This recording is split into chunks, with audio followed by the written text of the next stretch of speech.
Assalamualaikum warahmatullahi wabarakatuh. Perkenalkan, nama saya Nurmaliza, NIM 2101011007. Di sini saya akan membuat video mengenai anatomi sistem fisiologi, sistem reproduksi pada wanita dengan mata kuliah keperawatan maternitas.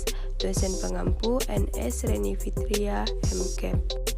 Bagian pertama saya akan menjelaskan mengenai sistem anatomi bagian panggul.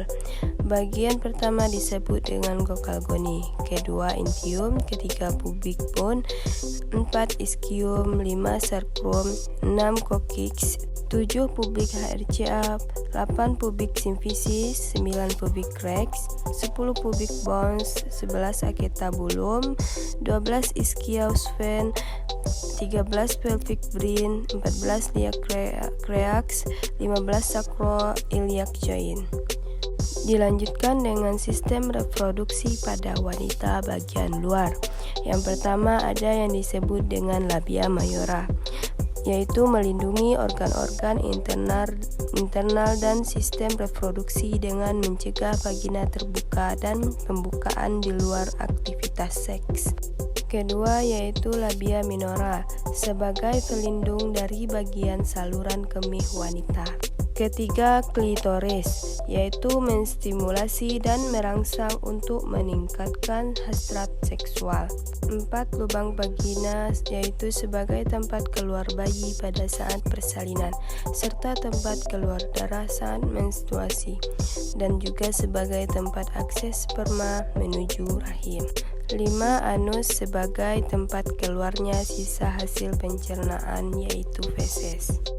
6. Uretra, yaitu mengeluarkan urin dari kandung kemih keluar dari tubuh. 7. Perineum, yaitu untuk menjaga kerja dari sphincter otot anus. 8. Himen, atau selaput darah untuk menyaring kotoran agar tidak langsung masuk ke dalam vagina. 9. Vestibulum, yaitu bagian tengah wanita, yaitu untuk mengeluarkan cairan yang bermanfaat untuk melumasi vagina ketika bersegama.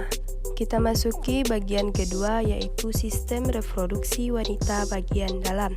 Pertama, saya akan menjelaskan apa itu ovari atau ovarium, yaitu tempat pembentukan ovum atau sel telur dan menghasilkan estrogen dan progesteron. Kedua, tuba Fallopi, yaitu sebagai tempat berjalannya sel telur dari ovarium menuju rahim saat ovulasi dan sebagai tempat pertemuan sel telur dengan sperma saat proses pembelahan.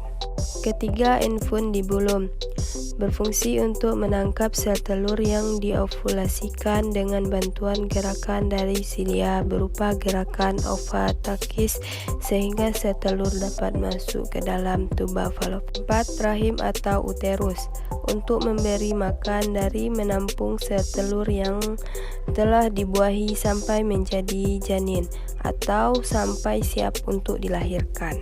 Kelima, endometrium, yaitu sebagai tempat untuk menempelnya sel telur yang sudah dibuahi. 6. Serviks, yaitu memproduksi lendir atau mukus lendir, membantu menyalurkan sperma dari vagina ke rahim saat berhubungan seksual.